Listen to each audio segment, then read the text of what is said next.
Hello दोस्तों, कैसे हैं आप सभी का सुकून एफएम पर हार्दिक स्वागत है। अगर आप पहली बार आए हैं तो चैनल को सब्सक्राइब कर लें, वीडियो को लाइक शेयर और कमेंट जरूर करना। आज हम सुनेंगे इंस्टासीओ एपिसोड नंबर 13। दोस्तों, अगर आपको ये कहानी अच्छी लगी है तो वीडियो को लाइक जरूर कर दिया करें और अपने कहानी को ज़्यादा से ज़्यादा लोगों तक शेयर जरूर करें। दोस्तों, हम आपको ऐसे ही और नई नई कहानियां हर रोज सुनाते रहेंगे। डॉक्टर मार्कोस पूरी बात बता रहे थे, लेकिन उन्होंने एक ऐसा लेकिन जोड़ दिया। ये कहकर वो गंभीर हो गए। उन्होंने गंभीरता से अपनी बात को आगे बढ़ाकर कहा, लेकिन वो इस वक्त बड़े माइक्रोक्लोट को मिस कर गए। इस क्लोट हिप्पोकैम्पस की मेन नसों के बिल्कुल ऊपर जाकर जम गया। यह उनकी बात सुनकर कार्तिक ने अपनी सांसें रोक ली। वो स्क्रीन पर उन छोटे से लाल धब्बों को घूर रहा था जिसने उसकी पूरी दुनिया को तबाह कर दिया था। तब ये डॉक्टर ने उसको आगे समझा कर कहा, इस क्लोट ने पता है क्या किया है मिस्टर अग्रवाल? इसने उनके न्यूरल सिग्नल को ब्लॉक कर दिया, जो आपकी पत्नी की 25 साल की उम्र की यादें और उनके मेंटल डेवलपमेंट का प्रोसेस था। और इस दिमाग के ट्रॉमा और इस ब्लॉकेज ने खुद को बचाने के लिए एक डिफेंस मैकेनिज्म अपना लिया।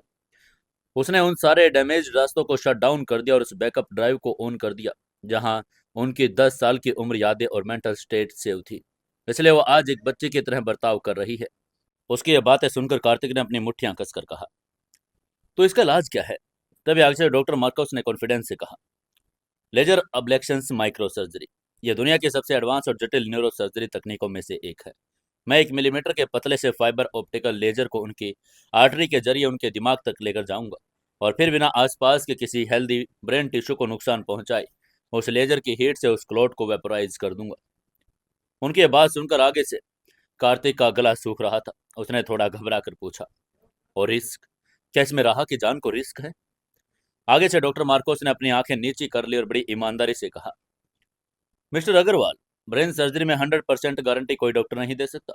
ये क्लॉट बड़ा ही नाजुक जगह पर है, लेकर अगर लेजर 1 माइक्रोमीटर इधर उधर हो गया तो पेशेंट कोमा में जा सकता है, पैरालाइज हो सकता है और उनकी यादाश्त हमेशा के लिए जा सकती है। ये शब्द सुनकर कार्तिक के दिल में एक खंजर सा उतर गया।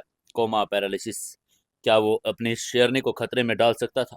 इसके बारे में सोच कर वो सोच में पड़ गया। तभी डॉक्टर मार्कोस ने तुरंत आगे कहा, लेकिन अगर हम ये सर्जरी नहीं करते तो कुछ हफ्तों में क्लोट सख्त हो जाएगा। फिर वो हमेशा के लिए उस बच्चे वाली मेंटल स्टेट में लॉक हो जाएंगे। फिर दुनिया की कोई ताकत उन्हें वापस राह मित्तल नहीं बना पाएगी। मैंने अपनी ज़िंदगी में ऐसी 400 से ज़्यादा सर्जरियां कर दी। मेरा सक्सेस रेट 99% है। मैं आपको यकीन दिलाता हूँ मिस्टर अग्रवाल, मैं आपकी वाइफ को पूरी तरह से ठीक करके उस ऑपरेशन थिएटर से बाहर लेकर आऊंगा। क्लॉट हटते ही उनके ब्लॉक हुए न्यूरल रास्ते खुल जाएंगे और एक ही झटके में नहीं बल्कि धीरे धीरे उनकी सारी पुरानी यादें, उनकी मैच्योरिटी, उनका असली रूप वापस आ जाएगा। उनकी ये बातें सुनकर कार्तिक ने अपनी आंखें बंद कर ली। उसके दिमाग में एक वो 10 साल की मासूम बच्ची जो उसे सुपर हीरो अंकल बुलाती थी, दूसरी तरफ उसकी वो शेरनी जिसके लिए उसने अपनी जान की बाजी लगाई। वो अपनी राह को पूरी जिंदगी एक अधूरी बच्ची के रूप में नहीं देख सकता था।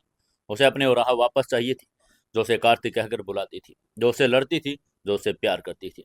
तभी कार्तिक ने अपनी आंखें खोली। उसकी आंखों में अब कोई डर नहीं, बल्कि एक चट्टान जैसा विश्वास था। कार्तिक ने अपनी भारी आवाज में कहा, मुझे आप पर भरोसा है डॉक्टर मार्कोस। आप अपनी टीम को तैयार कीजिए। आगे से डॉक्टर मार्कोस ने अपनी घड़ी दिखाकर बोला, हमारे पास वक्त बहुत कम है मिस्टर अग्रवाल। मेरी ओटी और मेरी टीम पूरी तरह से स्टेलाइज्ड और रेडी है। हम पेशेंट को एनेस्थेसिया देने के लिए कुछ वक्त कर ले टाइम चाहिए। इसके बाद डॉक्टर ने कार्तिक की आंखों में सीधा देखकर कहा, अगले 2 घंटे में, ठीक 2 घंटे बाद मैं आपकी पत्नी की सर्जरी शुरू कर दूंगा। आप उन्हें जल्द से जल्द यहाँ ले आइए। उनकी ये बात सुनकर आगे से कार्तिक अपनी जगह से उठकर बोला, मैं अभी उसे लेकर आता हूँ। ये कहते हुए उसने डॉक्टर से हाथ मिलाया और कैबिन से बाहर निकल गया। हॉस्पिटल के उस लंबे कॉरिडोर से गुजरकर कार्तिक का हर एक कदम एक नई जंग की तरफ बढ़ रहा था। यह जंग किसी फैंटम से या किसी अंडरवर्ल्ड डॉन से नहीं, यह जंग वक्त से थी, तकदीर से थी और मौत की थी। कार्तिक ने अपनी गाड़ी की तरफ बढ़कर आसमान की तरफ देखा। लंदन के बादलों में हल्की हल्की धूप निकल रही थी। कार्तिक ने मन ही मन खुद को एक खामोश वादा करके कहा, मैं आ रहा हूं मेरी शेरनी।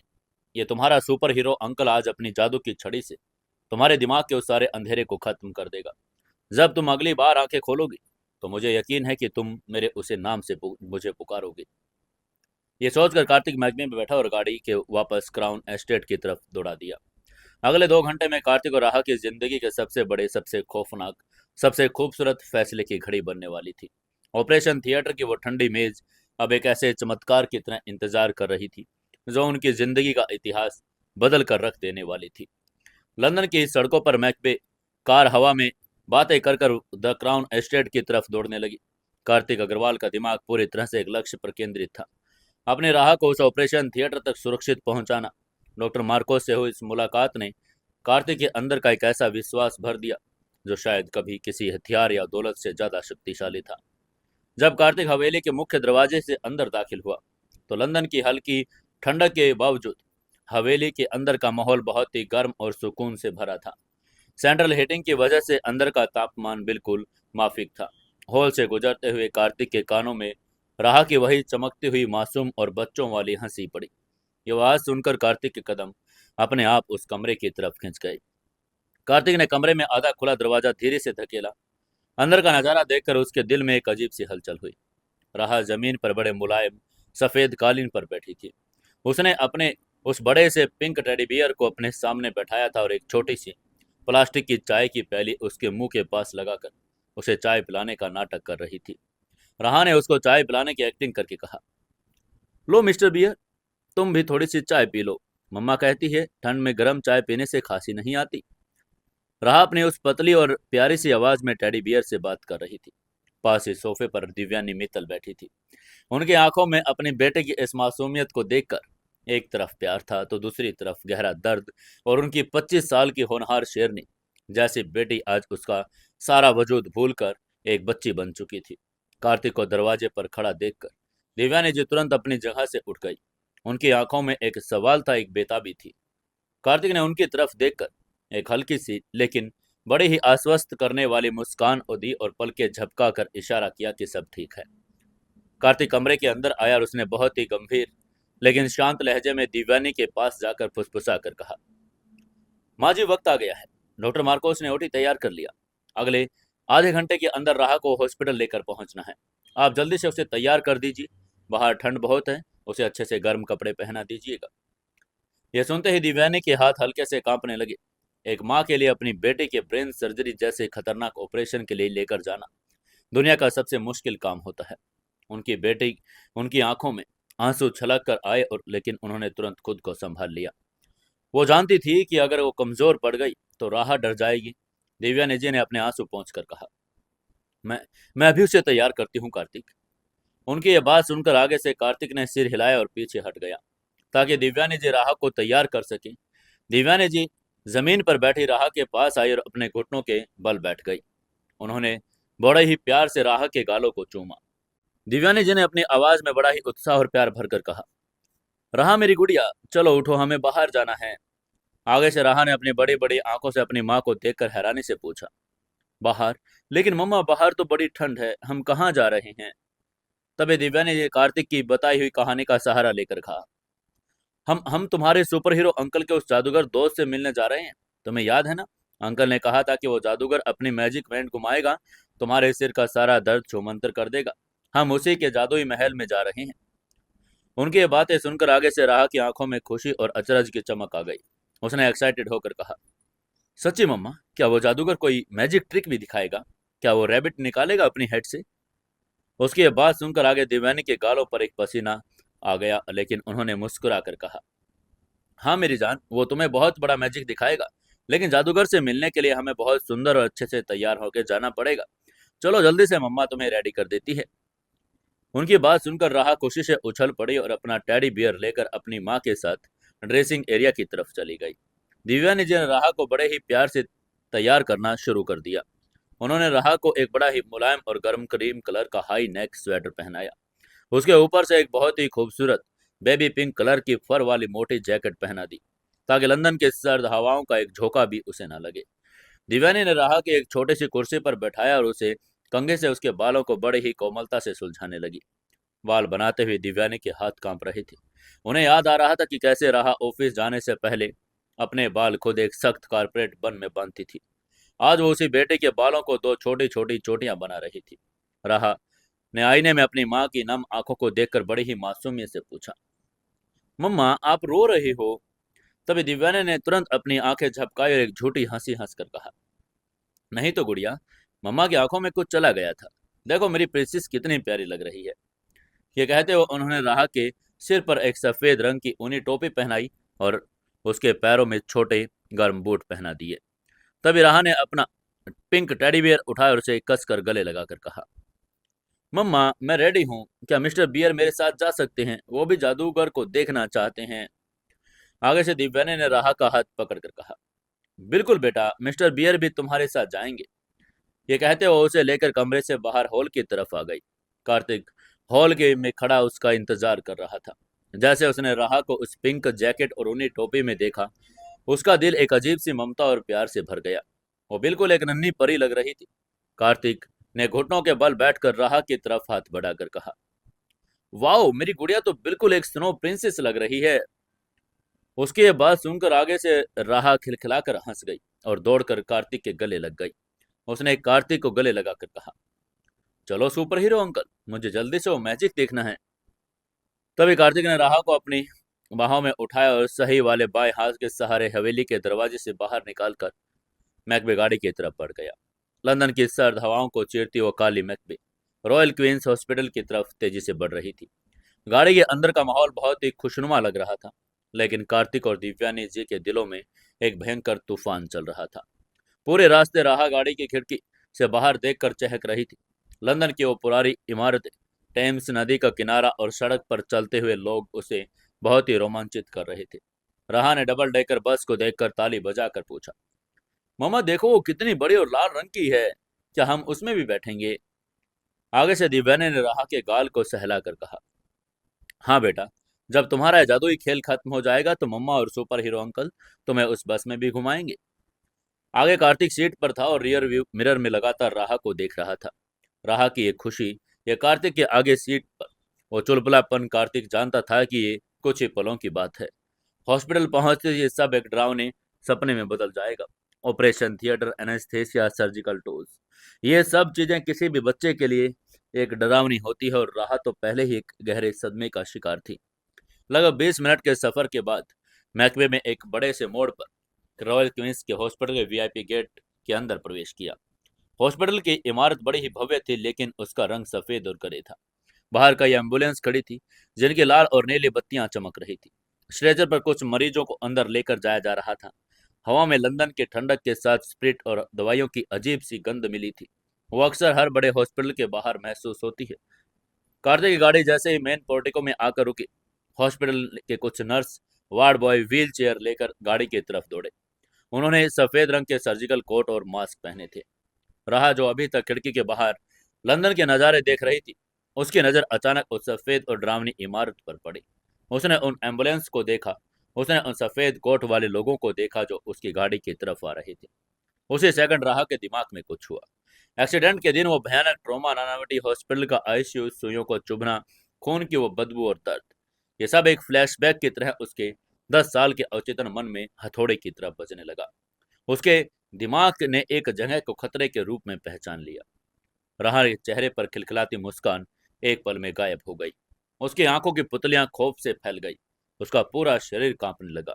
जैसे ही विक्रम ने गाड़ी का दरवाजा खोला, राहा ने डर के मारे एक गगनभेदी चीख मार दी।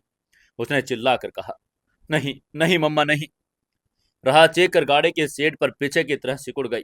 उसने अपने पैर छाती पर लगा लिए और अपने टेडी बियर को अपने चेहरे के आगे एक ढाल की तरह रख दिया। दिव्यानी ने पूरी तरह भी घबरा चुकी थी। उन्होंने घबरा कर कहा, राहा बेटा क्या हुआ? ये मम्मा है, डरो मत मेरी जान। तभी राहा पागलों की तरह रोने लगी। उसने रो कर कहा, मुझे यहाँ नहीं जाना मम्मा, मुझे यहाँ नहीं जाना। उसकी आवाज में एक ऐसा खौफ था जिसे देखकर किसी भी इंसान का दिल फट जाए।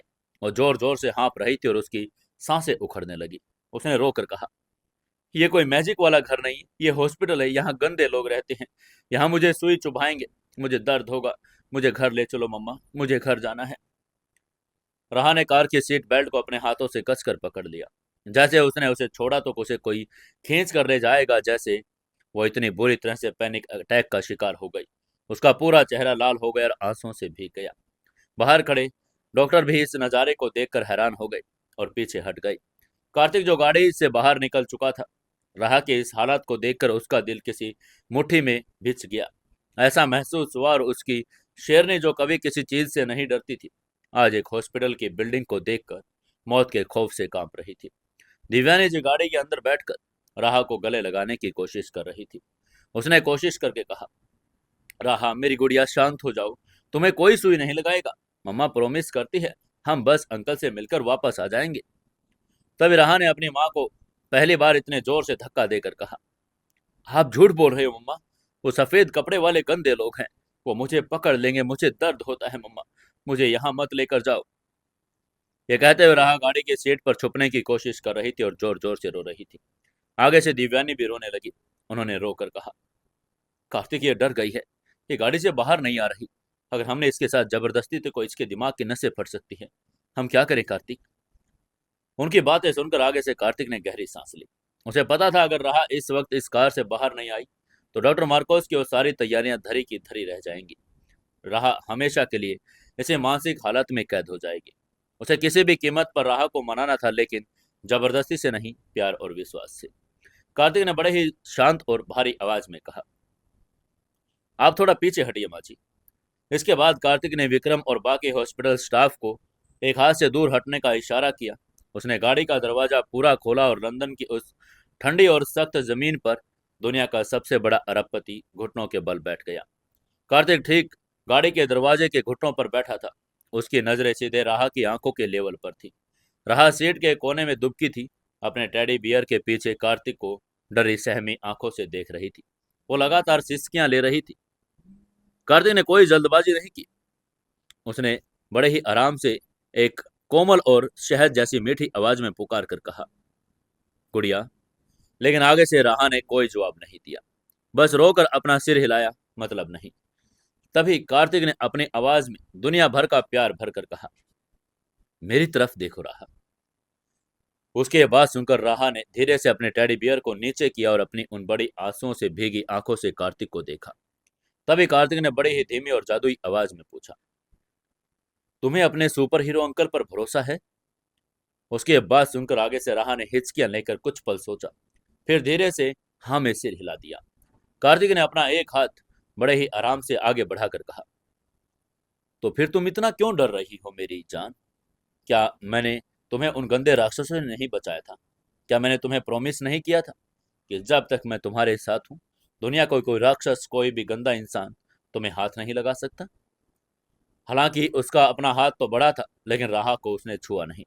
तभी आगे से राहा ने सुबक कर कहा, लेकिन ये घर बड़ा गंदा है अंकल। यहाँ यहाँ मुझे वो लाल वाला पानी याद आता है। यहाँ वो लोग मुझे सुई चुभाएंगे, मुझे दर्द होगा, मैं अंदर नहीं जाऊंगी। उसके बाद सुनकर कार्तिक के दिल में गहरी टीस उठी। उसने अपनी आंखों में आए आंसुओं को रोका और बहुत ही खूबसूरत कहानी बुननी शुरू की। कार्तिक ने रहस्यमयी अंदाज में फुसफुसा कर कहा, सुनो गुड़िया, तुम्हें लगता है कि ये हॉस्पिटल है? नहीं, ये तो एक बहुत बड़ा मैजिक कैसल है। और पता है, जो बाहर ये सफेद कपड़े वाले लोग हैं, ये कोई गंदे नहीं, ये तो उस जादूगर के व्हाइट एंजल्स हैं। उसके बाद सुनकर आगे से राहा ने अपनी पलकें झपकाई। उसका रोना थोड़ा कम हुआ और बच्चों के दिमाग की कहानियों बड़ी जल्दी आकर्षित करता है, इसलिए उसने तुरंत रिएक्ट करके कहा, व्हाइट एंजल्स? तभी आगे से कार्तिक ने अपनी आंखों को बड़ा करके कहा, हाँ, तुम्हें पता है व्हाइट एंजल्स क्या करते हैं? वो छोटे बच्चों का सारा दर्द, उनकी सारी चोटों को अपने अंदर खींच लेते हैं। वो कभी किसी को दर्द नहीं देते, वो तो दर्द को जादुई तरीके से खत्म कर देते हैं। और वो जो बड़ा जादूगर है ना, वो अंदर सिर्फ तुम्हारा इंतजार कर रहा है। उन्होंने कहा है कि वो सिर्फ मेरी प्रिंसेस को अपना सबसे बड़ा मैजिक दिखाएगा। उसके बाद सुनकर राहा ने अपने टेडी बियर को थोड़ा और नीचे किया। उसकी आंखों में अब खौफ की जगह एक जिज्ञासा पैदा होने लगी। लेकिन राहा ने अभी भी शक के साथ पूछा, लेकिन अगर उसने मुझे दर्द दिया तो? तभी आगे से कार्तिक थोड़ा खिसका आगे।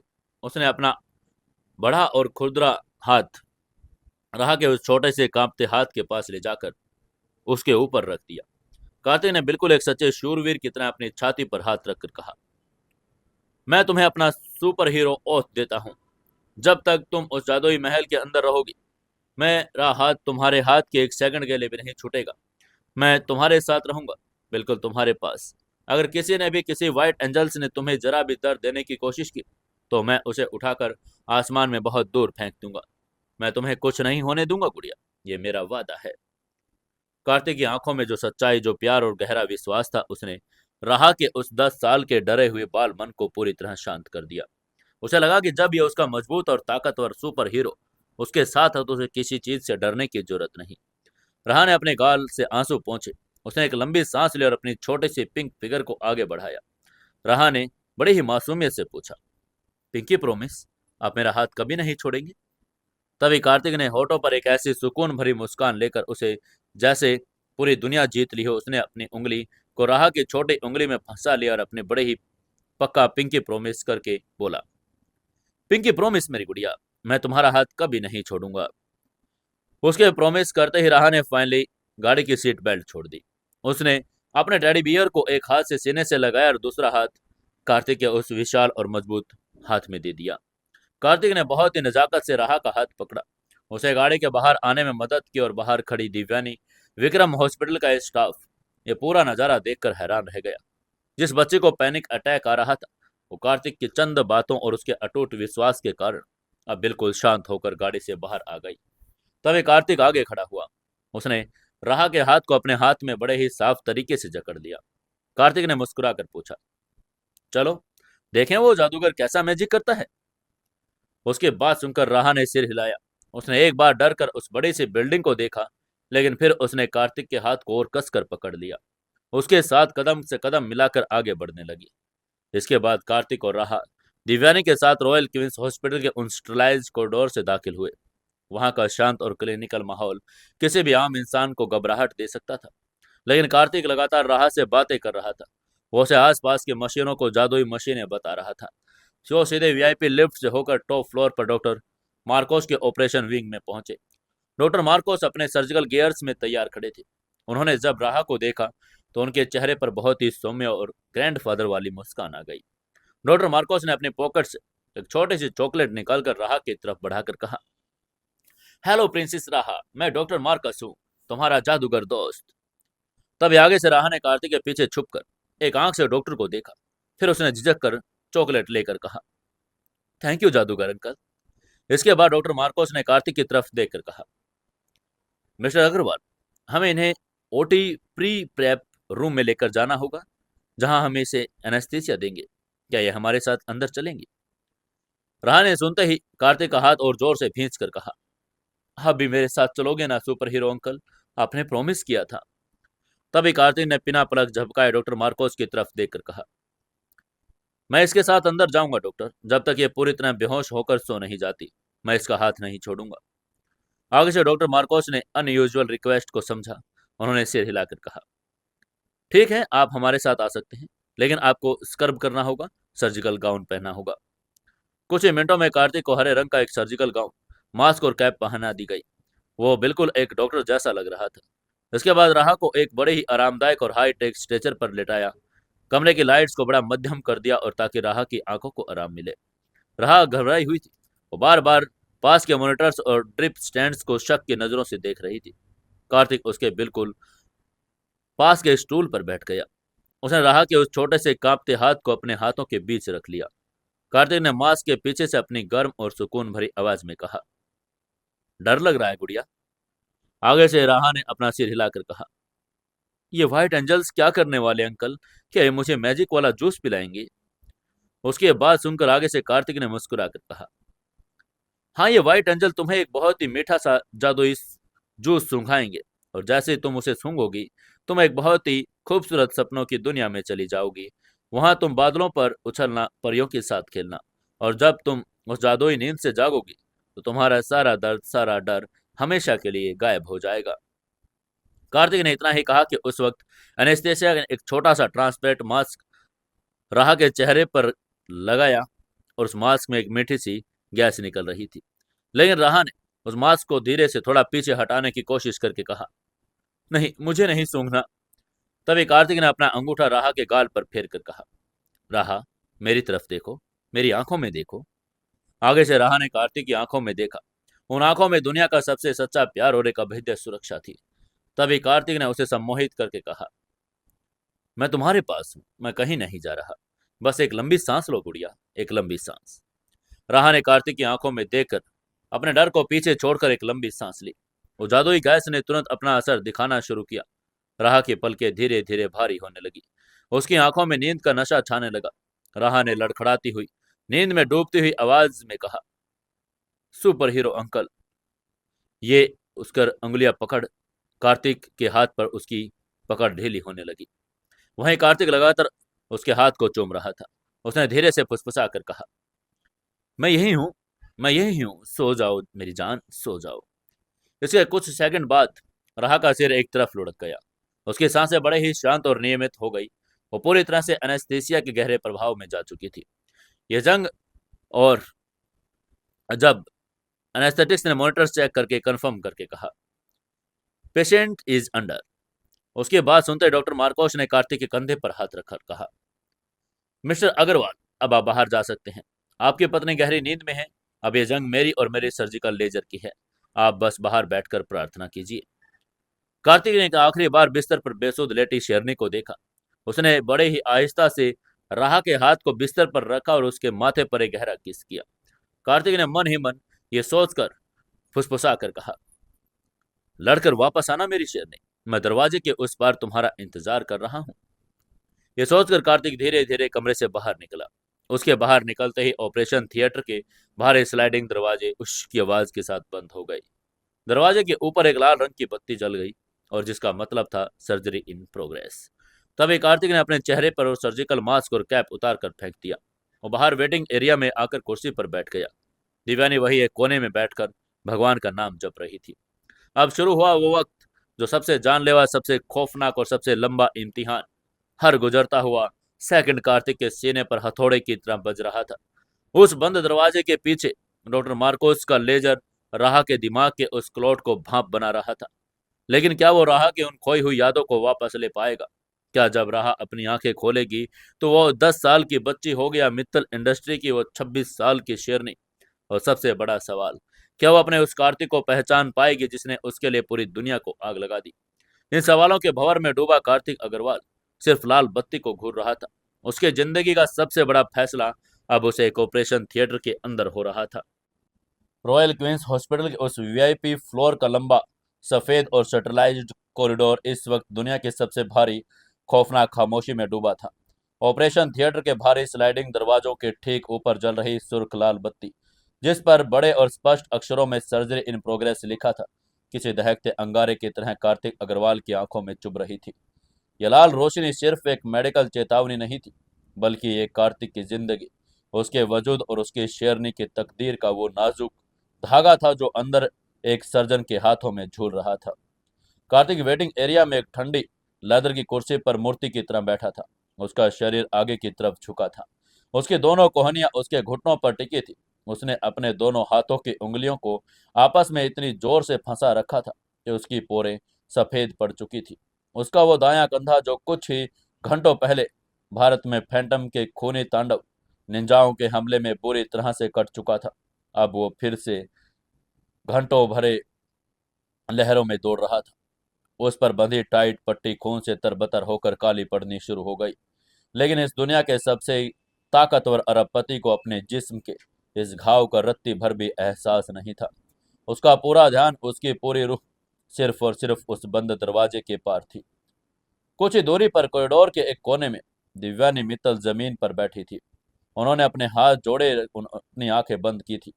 उनके होठ लगातार कांप रहे थे, अपने इष्ट देवता का नाम जप रही थी। एक माँ के लिए अपनी बच्ची को उस ठंडी और डरावनी सर्जिकल टेबल पर मौत और जिंदगी के बीच झूलते हुए छोड़ना दुनिया की सबसे बड़ा अजाब होता है। दिव्यानी जी के गालों पर आंसुओं की धारा सूख चुकी थी, लेकिन उनके दिल की पुकार हर एक बीतते सेकंड के साथ और भी गहरी होती जा रही थी। उन्हें बार बार अपने इस 26 साल के होनहार बेटे का वो रूप याद आ रहा था जब वो मित्तल इंडस्ट्री की सीईओ बनकर पूरी दुनिया पर राज करती थी। और फिर वो मासूम सा 10 साल का रूप जब वो एक छोटी बच्ची बनकर अपने पिंक टेडी बियर के साथ खेलती थी। हॉस्पिटल के उस नीरस और सर्द हवा में एक अजीब सी घुटन थी। दीवार पर लगी एक बड़ी सी एनालॉग घड़ी को टिक टिक टिक टिक की आवाज उस सन्नाटे को चीर रही थी।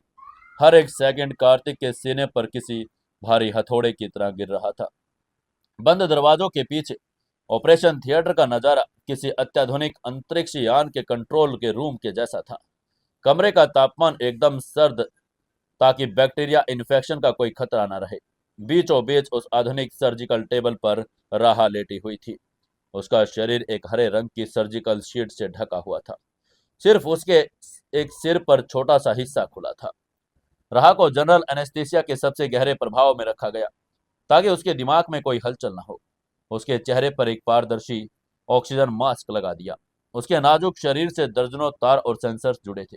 उसके heart rate, blood pressure, oxygen level, brain wave activity को कमरे में लगी बड़ी बड़ी डिजिटल स्क्रीन पर लगातार मॉनिटर कर रहे थे। बीप बीप बीप की वो लयबद्ध आवाज इस बात की गवाही दे रही थी, राहा की सांसें अभी भी सुरक्षित हैं। डॉक्टर मार्कोस, जो दुनिया के सबसे बेहतरीन न्यूरोसर्जन्स माने जाते थे, वो अपनी 7 लोगों की हाई प्रोफेशनल मेडिकल टीम के साथ पूरे फोकस में थे। उन्होंने अपने सर्जिकल लूप्स पहने थे। उनके हाथों में रत्ती भर भी कंपन नहीं था। तभी डॉक्टर मार्कोस ने अपनी शांत लेकिन आदेशात्मक आवाज में कहा, स्कैल्पल। एक नर्स ने तुरंत उनके हाथ में एक बड़े ही बारीक सर्जिकल ब्लेड थमा दिया। डॉक्टर मार्कोस ने राहा के सिर के पिछले हिस्से के पास बहुत ही छोटा और स्टीक सा चीरा लगाया। यह कोई पारंपरिक और बड़ी ओपन सर्जरी नहीं थी, बल्कि एक लेजर अबलेशन माइक्रो सर्जरी थी, जिसमें मिलीमीटर से भी कम जगह में काम करना होता है। डॉक्टर मार्कोस ने कहा, फाइबर ऑप्टिक कैमरा इंसर्ट कर रहा हूं। उन्होंने एक बड़ी ही पतली, बाल के बराबर बारीक ट्यूब को उस चीरे के जरिए राहा की मुख्य धमनी में होते हुए सीधे उसके उस हिस्से की तरफ बढ़ाना शुरू किया जहां वो क्लोट मौजूद था। कमरे की सबसे बड़ी स्क्रीन पर अब राहा के दिमाग के अंदर लाइव 3D नजारा फ्लैश हो रहा था। ग्रे और सफेद रंग के ब्रेन टिश्यूज के बीच हिपोकैम्पस और टेम्पोरल लोब के बिल्कुल जंक्शन पर एक छोटा सा राई के दाने के बारीक गहरे लाल रंग का धब्बा दिखाई दिया। डॉक्टर मार्कोस की आंखों में चमक आ गई। उन्होंने धीरे से कहा, देयर इट इज। यही वो माइक्रोक्लोट है जिसने पेशेंट के न्यूरल पाथवेज को ब्लॉक कर रखा है, उनकी यादों को पीछे धकेल दिया। एनेस्थेटिक्स, पेशेंट्स के वाइटल कैसे हैं? आगे से एनेस्थेटिक्स ने अपनी नजरें स्क्रीन पर गड़ाई और रिपोर्ट देकर कहा, heart rate 72, blood pressure 11070, oxygen 99%। Patient पूरी तरह से स्टेबल है सर। उसके बाद सुनकर डॉक्टर मार्कोस ने गहरी सांस लेकर कहा, गुड। हम अब लेजर प्रोब इंसर्ट करेंगे। सभी लोग अपनी पोजीशन होल्ड रखें। मुझे इस कमरे में एक सुई गिरने की आवाज नहीं चाहिए। एक माइक्रो मिलीमीटर की भी चूक पेशेंट को कोमा में भेज सकती है। यह कहते हुए उन्होंने अपने हाथों को बिल्कुल स्थिर कर लिया। लेजर की वो बारीक किरण उस ट्यूब के जरिए दिमाग के उस अंधेरे और नाजुक हिस्से पर पहुंच चुकी थी। डॉक्टर मार्कोस अब एक जॉयस्टिक और मॉनिटर की मदद से उस लेजर को कंट्रोल कर रहे थे। बाहर बैठे कार्तिक के लिए समय जैसे जम सा गया था। 2 घंटे बीत चुके थे, लेकिन वो लाल बत्ती अभी जल रही थी। कार्तिक ने अपने दोनों हाथों से अपने सिर को पकड़ लिया। उसका दिमाग उसे अपनी पुरानी यादों की तरफ खींच रहा था, जिन्होंने उसे इस मुकाम तक पहुंचाया था। उसे याद आ रहा था कैसे उसने राह की रक्षा के लिए एक बड़ा पाव बेचने वाले का भेष बदला। उसके दादाजी की वसीयत के तहत उससे शादी की। उसे याद आया कैसे जयंत और निखिल मित्तल ने राह के रास्ते को हटाने के लिए जानलेवा हमले करवाए।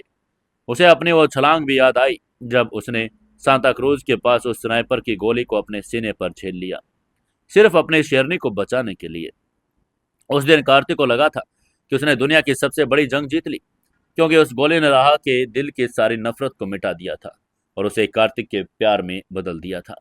लेकिन फिर वो खौफनाक रात आई, फैंडम के निंजाओं का हमला, फैंडम की जासूस अनामिका का मनोवैज्ञानिक चाल, जिसके जरिए उसने राह को यकीन दिलाया उसके असली पिता के मौत का कातिल कार्तिक के पिता का भी है हाथ उसमें। राह की वो नफरत भरी नजरें और डाइवोर्स के पेपर, ये सब याद करके कार्तिक का दिल अब फटने को हो रहा था। इसके बारे में सोचते हुए कार्तिक के दिमाग में एक खौफनाक सवाल ने जन्म लिया। उसने अपने मन ही मन सोचा, क्या होगा अगर राह को सब कुछ याद आ गया? डॉक्टर मार्कस उस थक्के को हटा देंगे। जब राह अपनी आंखें खोलेगी और उसकी 25 साल की यादाश्त वापस आएगी, तो क्या मुझे वो अपना कातिल समझकर फिर से मुझसे नाराज और नफरत करेगी? क्या फैंटम का वो बोया जहर अभी भी उसके दिमाग में जिंदा रहेगा? क्या वो भूल जाएगी मैंने उसके लिए फैंटम को पाताल में जाकर मारा? कार्तिक का शरीर पूरा इस ख्याल से कांपने लगा। एक तरफ वो चाहता था कि उसकी राह अपनी उस 10 साल की बच्चे वाली बेबसी से बाहर निकले, लेकिन दूसरी तरफ उसे डर खाए जा रहा था कहीं पुरानी यादें वापस आते ही रहा उसे फिर से खुद से दूर ना कर दे। उसने खुद से ही कहा, मैं उसे कैसे यकीन दिलाऊंगा कि मेरे पिता बेगुनाह थे। वो सारे कागजात एक साजिश थे। कार्तिक ने खुद से सवाल किया। तभी कार्तिक के कानों में बड़ी ही कोमल और ममता भरी आवाज आई, कार्तिक बेटा। कार्तिक ने अपना सिर उठाया। दिव्यानी मित्तल उनके सामने खड़ी थी। उनके हाथों में एक छोटी फर्स्ट एड किट थी जो शायद उन्होंने किसी नर्स से मांगी थी। उनकी आंखों में आंसू थे लेकिन उनके चेहरे पर एक माँ की दृढ़ता थी। उनको देखते ही कार्तिक ने तुरंत अपनी जगह से खड़े होने की कोशिश करके कहा, माँ जी, आप क्यों उठी हैं, आप बैठिए। लेकिन दिव्यानी ने उनके सही वाले बाएं कंधे पर हाथ रखकर उसे वापस बैठा दिया। दिव्यानी ने बड़े ही प्यार से कहा, तुम बैठो कार्तिक, तुम दुनिया के लिए बहुत बड़े इंसान होगे, अग्रवाल ग्रुप के चेयरमैन होगे, लेकिन मेरे लिए तुम वो मेरे बेटे हो जिसने मेरी बेटी को मौत के मुंह से खींचकर निकाला है। तुम अपनी परवाह करना भूल गए कार्तिक, लेकिन मैं नहीं भूल सकती। दिव्यानी जी की आवाज में एक अजीब सा अधिकार और प्यार था। दिव्यानी जी कार्तिक के बगल में बैठ गई। उन्होंने बड़े ही सावधानी से कार्तिक के उस मोटे ट्रेंच कोट को, टटल नेक स्वेटर को दाएं कंधे के पास से थोड़ा खिसकाया। अंदर की वो सफेद पट्टी अब पूरी तरह से लाल और काली पड़ चुकी थी। खून का रिसाव जारी था। दीवानी की आंखें जख्म देखकर फिर से उछल पड़ी। उन्होंने घबरा कर कहा, तुमने इस जख्म को कब से नहीं देखा कार्तिक? ये टांके खुल चुके हैं। तुम इस हालात में इतनी दूर लंदन तक चले आए? कार्तिक ने एक दर्द भरी मुस्कान के साथ कहा, यह जख्म मुझे याद दिलाता है माँ जी कि मैंने फैंटम को खत्म कर दिया। जब तक राह की आंखें नहीं खुल जाती मुझे इस दर्द से कोई शिकायत नहीं। यह दर्द तो मुझे इस बात का एहसास करा रहा है कि मैं जिंदा हूँ। वहीं दीवाने ने अपने कांपते हुए हाथों से कॉटन पैड पर एंटीसेप्टिक लोशन लगाया और बड़ी ही कोमलता से कार्तिक के खुले घाव के आसपास खून साफ करने लगी। दिव्याने ने रो कर कहा, तुमने जो कुछ भी किया है कार्तिक, उसका कर्ज मैं 7 जन्मों तक नहीं चुका सकती। जब फैंटम की उस जासूस ने राह के दिमाग में तुम्हारे खिलाफ जहर घोला था तब भी तुम पीछे नहीं हटे। जब राह ने तुम्हें डाइवोर्स के पेपर दिए तब भी तुमने उसका साथ नहीं छोड़ा। तुम एक ऐसे रक्षक हो जो बिना किसी उम्मीद के सिर्फ अपना प्यार लुटा रहा है। आगे से कार्तिक ने गहरी सांस लेकर कहा, माँ जी, मुझे डर लग रहा है। मुझे डर लग रहा है कि जब राह को होश आएगा तो मुझे फिर से अपना दुश्मन ना मान ले। वो फैंडम का भेजा हुआ झूठ, वो झूठे कागजात, वो सब उसके दिमाग में यादों की तरह याद थे। क्या वो मुझे माफ कर पाएगी? दुनिया का सबसे खौफनाक हंटर आज एक माँ के सामने अपनी कमजोरी कबूल कर रहा था। उसकी ये बातें सुनते ही आगे से दिव्यानी ने कार्तिक के कंधे पर एक नई और साफ पट्टी बांध कर कहा, बेटा, जब कोई इंसान मौत के मुंह से वापस आता है तो उसकी रूह का हर एक मैल धुल जाता है। राह मेरी बच्ची है, उसका दिल पत्थर का नहीं। जब उसे पता चलेगा कि तुमने उसे वापस पाने के लिए क्या क्या कुर्बानियां दी, जब उसे पता चलेगा कि तुमने उस फैंटम को हमेशा के लिए खत्म कर दिया, तो उसकी सारी नफरत आंसुओं में बह जाएगी। एक माँ का दिल कहता है कार्तिक, जब वो अपनी आंखें खोलेगी तो सबसे पहले तुम्हें ही पुकारेगी। कार्तिक की आंखों में एक आंसू छलक कर दिव्यानी के हाथ पर गिर पड़ा। उसने रोकर कहा, काश माँ जी, काश आपका ये कहा सच हो जाए। इसी समय इधर ऑपरेशन थिएटर में सर्जरी पर अपने सबसे खतरनाक नाजुक मोड़ पर वो पहुंच चुकी थी। डॉक्टर मार्कोस ने लेजर की इंटेंसिटी को सेट किया। स्क्रीन पर वो लाल थक्का बड़े ही बड़ा दिखाई दे रहा था। डॉक्टर मार्कोस ने अपनी सांस रोककर कहा, फायरिंग द लेजर इन 3, 2, 1। यह कहकर उसने लेजर एक्टिव किया। स्क्रीन पर एक बहुत ही तेज माइक्रो फ्लैश हुआ। लेजर की स्टिक और नियंत्रित गर्मी ने उस खून के थक्के को भेदना शुरू कर दिया। थक्का धीरे धीरे सिकुड़ने लगा। तभी डॉक्टर मार्कोस ने चिंता भरी आवाज में कहा, क्लोट इज वेपोराइजिंग। डॉक्टर मार्कोस की आवाज में एक तनावपूर्ण शांति थी। लेकिन तभी अचानक beep beep beep beep beep मशीनों पर अलार्म बजने लगे। राह के हार्ट रेट का मॉनिटर अचानक से पागलों की तरफ भागने लगा। उसका ब्लड प्रेशर तेजी से गिरने लगा। दिमाग के न्यूरल नर्वस उसके क्लॉट के हटने से अचानक से खून का बहाव शुरू हुआ। उसने राह के दिमाग को एक शॉक दे दिया। ये देखकर एनेस्थेटिक्स ने घबरा कर चिल्लाकर कहा, सर, पेशेंट का हार्ट रेट ड्रॉप हो रहा है, ब्रेडिकार्डिया डेवलप हो रहा है। तब आगे से डॉक्टर मार्कोस ने तुरंत लेजर को बंद किया और प्रोब को अपनी जगह पर स्थिर करके कहा, डैम इट, क्लॉट ने आर्टरी वॉल को बड़े ही ज्यादा जकड़ लिया। रिफ्यूजन इंजरी हो रही है, जल्दी करो। 1 मिलीग्राम एट्रोपिन पुश करो इमीडिएटली। ये कहते हुए ऑपरेशन थिएटर में अफरा तफरी मच गई। नर्स ने तुरंत रहा कि आईवी लाइंस में जीवन रक्षक इंजेक्ट कर दी। डॉक्टर मार्कोस की आंखों में पसीना टपकने लगा, जिसे एक नर्स ने तुरंत साफ किया। वो जानते थे कि अगर अगले 20 सेकंड में राह का हार्ट रेट वापस नहीं आया तो उसके दिमाग को ऑक्सीजन मिलना बंद हो जाएगा, हमेशा के लिए कोमा में चली जाएगी। डॉक्टर मार्कोस ने स्क्रीन को घूर कर खुद से कहा, कम ऑन रहा, कम ऑन। वहीं बाहर बैठे कार्तिक को अंदर बसते उस अलार्म्स की हल्की हल्की आवाज सुनाई दे रही थी। उसका दिल धक से रह गया था। वो अपनी कुर्सी से झटके से उठा और दौड़कर उस भारी स्लाइडिंग दरवाजे के शीशे के अंदर झांकने लगा, लेकिन शीशे धुंधले थे, उसे कुछ दिखाई ही नहीं दे रहा था। कार्तिक ने पागलों के दरवाजा को पीट कर चिल्लाकर कहा, डॉक्टर, डॉक्टर क्या हुआ अंदर? दिव्यानी भी घबराहट में उठ खड़ी हुई। उन्होंने चिंता भरे स्वर में पूछा, कार्तिक क्या हुआ, ये आवाजें कैसी है? कार्तिक की सांसें उखड़ने लगी। उसने सिसक कर कहा, राह, मेरी राह, नहीं भगवान नहीं। कार्तिक ने अपनी मुट्ठियां दरवाजे पर मारनी शुरू कर दी। वहीं अंदर ओटी में वो 20 सेकंड के से पूरी सदी की तरह गुजरे। दवा का असर होने लगा। मॉनिटर पर जो लाल रंग की लाइनें सीधी हो रही थी वो वापस अपनी लय में आने लगी। बीप बीप बीप के एनेस्थेटिक्स ने राहत एक लंबी सांस लेकर कहा, हार्ट रेट स्टेबलाइज हो रहा है सर, 60, 65, 72। ब्लड प्रेशर वापस नॉर्मल आ रहा है। डॉक्टर मार्कोस ने अपनी आंखें बंद करके ईश्वर का शुक्रिया अदा किया। उन्होंने वापस अपनी नजरें स्क्रीन पर गड़ाकर कहा, थैंक गॉड, अब कोई गलती नहीं। डॉक्टर मार्कोस ने लेजर को फिर से एक्टिव किया। इस बार उन्होंने बचे हुए क्लोट को बड़े ही सावधानी से पूरी तरह वाष्पीकृत कर दिया। स्क्रीन पर अब कोई लाल धब्बा नहीं था। हिपोकैम्पस की वो नसें जो महीनों से ब्लॉक थी, उनमें अब साफ और ताजा खून दौड़ने लगा। डैमेज हुए न्यूरल पाथवेज अब वापस कनेक्ट होने लगे थे। डॉक्टर मार्कोस ने धीरे धीरे उस माइक्रो ट्यूब और लेजर प्रोब को हटाना शुरू कर दिया। डॉक्टर मार्कोस ने अपने सर्जिकल लोब्स उतार कर कहा, सर्जरी सफल रही। पेशेंट के दिमाग से ब्लॉकेज पूरी तरह हट चुका है। अब इनका दिमाग अपने नॉर्मल और मैच्योर स्टेट में वापस आ जाना चाहिए। उनके चेहरे पर एक ऐसे विजयी मुस्कान थी जो दुनिया के सबसे मुश्किल मिशन को फतेह करने पर आती है। तभी एक सीनियर नर्स ने पूछा, इन्हें होश कब आएगा सर? तभी आगे से डॉक्टर मार्कोस ने चेहरे को बहुत ही बारीकी से टाँके लगाकर कहा, एनेस्थेसिया का असर अगले 2-3 घंटे में खत्म हो जाएगा। इन्हें रिकवरी आईसीयू में शिफ्ट करो। जब ये अपनी आंखें खोलेंगी तो हमें पता चलेगा कि ये मेडिकल साइंस का कितना बड़ा चमत्कार है। वहीं बाहर कार्तिक अभी दरवाजे पर सिर टिकाए खड़ा था। उसका दिल जोरों जोरों से धड़क रहा था। तभी अचानक क्लिक, वो लाल बत्ती जो पिछले 4 घंटों से जल रही थी वो अचानक से बुझ गई और उसकी जगह एक ठंडी सुकून देने वाली हरी बत्ती जल गई। कार्तिक के पैरों की ताकत ने जवाब दे दिया। वो पीछे से लड़खड़ाया, दरवाजा खुला। डॉक्टर मार्कोस अपने चेहरे से मास्क हटाकर बाहर आए। उनका सर्जिकल गाउन पसीने से भीगा हुआ था, लेकिन उनके चेहरे पर एक बड़ी ही शांति और गहरी मुस्कान थी। कार्तिक और दिव्यानी दोनों दौड़कर मार्कोस के पास पहुंचे। डॉक्टर ने पास आते ही पूछा, डॉक्टर मेरी राहत, वो ठीक तो है? कार्तिक की आवाज इतनी कांप रही थी, उसने अपने ही शब्द सुनाई नहीं दे रहे थे। आगे से डॉक्टर मार्कोस ने आगे बढ़कर कार्तिक से सही वाले बाएं कंधे पर बड़े ही प्यार और सम्मान से हाथ रखा। डॉक्टर मार्कोस ने एक बहुत ही संतुष्ट आवाज में कहा, बधाई हो मिस्टर अग्रवाल, बधाई हो मिसेज मित्तल। सर्जरी 100% सक्सेसफुल रही।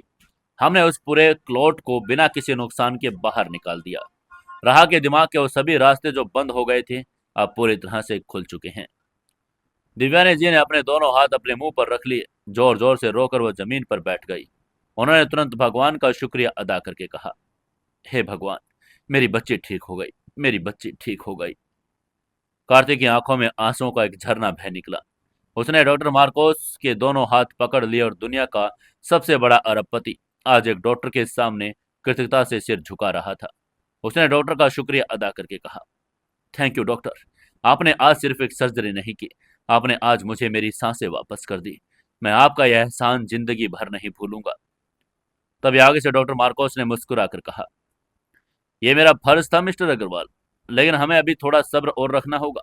राह को रिकवरी आईसीयू में शिफ्ट किया जा रहा है। एनेस्थेसिया का असर खत्म होने में लगभग 2-3 घंटे लगेंगे। जब वो अपनी आंखें खोलेंगी तो उनके दिमाग अपनी सारी पुरानी यादों को एक साथ प्रोसेस करेगा और यह उनके लिए थोड़ा भारी हो सकता है। उन्हें थोड़ा कंफ्यूजन और सिरदर्द महसूस भी हो सकता है। उनके ये बात सुनकर आगे से कार्तिक ने तुरंत पूछा, क्या मैं उसके पास जा सकता हूँ? डॉक्टर मार्कोस ने कहा, हाँ, लेकिन सिर्फ आप। उन्हें जब होश आए तो उनके आसपास शांति होनी चाहिए। आप उनके पास बैठ सकते हैं, लेकिन उन्हें कुछ भी याद दिलाने की कोशिश मत कीजिएगा। उनके दिमाग को खुद अपना काम करने दीजिए। कुछ ही मिनटों बाद राहा को एक बड़ा ही हाईटेक और शांत रिकवरी रूम में शिफ्ट कर दिया गया। कमरे में लाइट्स मध्यम थी। कमरे की उस शांति को देखकर कार्तिक भी अंदर दाखिल हुआ। राहा बिस्तर पर लेटी थी। उसके सिर पर एक बड़ा ही साफ और सफेद पट्टी बंधी थी। उसका चेहरा बिल्कुल शांत था, जैसे तो थकी हुई शेरनी एक लंबी नींद में सो रही हो। कार्तिक ने कुर्सी खींची, राहा के बिस्तर के बिल्कुल करीब बैठ गया। बड़े ही आस्था से कांपते हाथों से राहा के उस नाजुक और ठंडे हाथ को अपने दोनों हाथों के बीच में ले लिया। कार्तिक ने राहा के कान के पास झुककर फुसफुसा कर कहा, मैं आ गया मेरी जान। तुम्हारा जादुई खेल खत्म हो गया। अब कोई राक्षस नहीं, सिर्फ हम हैं। मैं यहीं बैठा हूं। जब तुम अपनी आंखें खोलोगी तो तुम मुझे अपने सामने पाओगी। घड़ी की सुइयां आगे बढ़ने लगी। 1 घंटा, 2 घंटे। कार्तिक अपनी जगह से 1 इंच भी नहीं हिला। उसने अपनी पलकें तक नहीं झपकाई। वो सिर्फ राह की सांसों की आवाज सुन रहा था। करीब 2.5 घंटे बीत जाने के बाद अचानक राह की उंगलियों की एक हरकत सी हुई। कार्तिक का दिल जोरों से धड़कने लगा। उसने अपनी पकड़ राह के हाथ पर थोड़ी और मजबूत कर ली। राह ने बड़े ही धीरे से एक गहरी सांस लेकर अपनी पलकें कांप कर खोली। कमरे की मध्यम रोशनी उसकी आंखों में चुभ रही थी। उसने अपनी आंखें बंद की और फिर दोबारा खोली। कार्तिक की सांसें अटक गए। वो उस पल का गवाह बन रहा था जब एक इंसान का पुनर्जन्म हो रहा था। राह की नजरें धीरे धीरे कमरे की छत से हटकर आसपास की चीजों पर गई और उसने देखा कि वो एक हॉस्पिटल में है, और लेकिन इस बार उसकी आंखों में वो 10 साल की बच्चे वाला खौफ, वो बचपना और मासूमियत नहीं थी। उसकी आंखों में एक गहराई थी, एक समझदारी थी, और एक बहुत ज्यादा तेज दर्द भी था। का दिमाग पागलों की तरह काम कर रहा था। उसके दिमाग के न्यूरॉन्स 25 सालों की यादों को फ्लैश की तरह वापस ला रहे थे। मित्तल इंडस्ट्रीज सीईओ की कुर्सी, जयंत का धोखा, फैंटम की साजिश, उस स्नाइपर की गोली, वो निंजाओं का हमला, और कार्तिक। राहा ने धीरे से अपना सिर घुमाया। उसकी नजरें अपने बिस्तर के पास बैठे उस इंसान पर पड़ी जिसने उसका हाथ थाम कर रखा था। ये कोई इंसान नहीं, कार्तिक था। कार्तिक का वो चेहरा जिस पर थकान थी, जिसके कपड़े पर खून के दाग थे, और जिसकी आंखों में बेतहाशा प्यार और डर दोनों थे। राहा ने कार्तिक को देखा। उसकी वो शेरनी वाली आंखें, जो अभी कुछ देर पहले तक खाली थी, अब आंसुओं से भर गई थी। उसने धीरे से कहा, कार्तिक। राहा के होठों पर जो पहला शब्द निकला वो सुपर हीरो अंकल नहीं, वो मम्मा नहीं था, वो उसका नाम था। ये सुनते ही कार्तिक के आंसू गालों पर बह निकले। उसने रोकर कहा, राहा मेरी जान, तुम्हें मैं याद हूं। राहा ने अपने कांपते हाथ कार्तिक के गाल पर रख लिए। उसके दिमाग में वो आखिरी याद ताजा हो गई जब उसने नफरत से कार्तिक पर डाइवोर्स के पेपर फेंके थे। उसे याद आया कि कैसे उसने फैंटम के उन झूठे कागजों पर यकीन करके कार्तिक को अपने पिता का कातिल मान लिया था। लेकिन अब जब मौत के इतने करीब से वापस आई थी, तो उसके दिमाग का सारा जहर, सारी गलतफहमियां उस ऑपरेशन के साथ ही धुल चुकी थी। राहा ने रोकर बड़े ही सिसकी भरी आवाज में कहा, मुझे मुझे सब याद है कार्तिक। मुझे वो स्नाइपर की गोली याद है। मुझे वो तुम्हारा प्यार याद है। मुझे अपनी वो सबसे बड़ी गलती याद है, जब मैंने तुम्हें और तुम पर शक किया था। राहा फूट फूट कर रोने लगी। उसने रोकर कहा, मुझे माफ कर दो कार्तिक। मैंने तुम पर शक किया। मैंने उस फैंटम के झूठ को सच मान लिया। मैंने तुम्हें घर से निकाल दिया, और फिर भी तुम मुझे बचाने के लिए यहां तक आ गई। तभी कार्तिक ने आगे बढ़कर राहा के माथे को चूम लिया। उसके आंसू राहा के चेहरे पर गिर रहे थे। कार्तिक ने रोकर मुस्कुरा कर कहा, कुछ मत कहो राहा। कोई माफी नहीं, कोई फैंटम की चाल थी। वो चाल अब हमेशा के लिए खत्म हो चुकी है। मैंने फैंटम को मार दिया राहा। तुम्हारे पिता के असली कातिल को मैंने खुद अपने हाथों से जमीन में गाड़ दिया है। अब हमारे बीच कोई साजिश, कोई झूठ, कोई अतीत की दीवार नहीं है।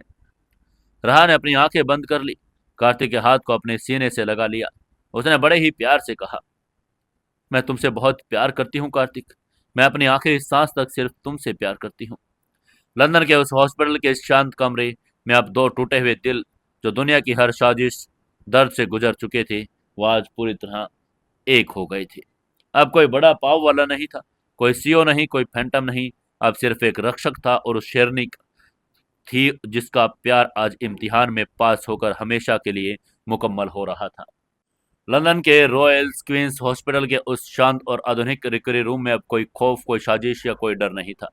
वहां सिर्फ दो ऐसे दिल धड़क रहे थे जिन्होंने मौत और धोखे की सबसे गहरी खाइयों को पार करके आखिरकार एक दूसरे को पा लिया। राह की आंखें खुल चुकी थी। अब उनमें वो 10 साल की डरी बच्चे नहीं बल्कि 26 साल की वो समझदार और परिपक्व शेरनी वापस आ चुकी थी, जिसका प्यार दुनिया की हर साजिश पर भारी पड़ गया था। ऑपरेशन के बाद का वो पहला पल दोनों के लिए किसी पुनर्जन्म से कम नहीं था। राह का सिर कार्तिक के सीने से लगा हुआ था। वो लगातार रो रही थी, उसके आंसू कार्तिक के शर्ट को भिगो रहे थे। उसकी याददाश्त वापस आ चुकी थी और उसके यादों के साथ ही उसका भयानक पल भी याद आ रहा था जब उसने फैंटम पे भेजे उस जाली कागजों पर यकीन कर लिया था। उसे याद आ रहा था कि कैसे उसने गुस्से और नफरत में अंधे होकर उस इंसान पर अपने पिता के कत्ल का इल्जाम लगा दिया था जिसने उसकी जान बचाने के लिए स्नाइपर की गोली खाई थी। अब आखिरकार क्या करेगा कार्तिक? क्या उनके सामने अब कोई और नया ड्रामा आएगा या नहीं? क्या ये कहानी यहाँ खत्म हो गई है? जानेंगे कल के एपिसोड में। दोस्तों, कहानी को ज्यादा से ज्यादा लाइक शेयर एंड कमेंट जरूर से जरूर करते रहना।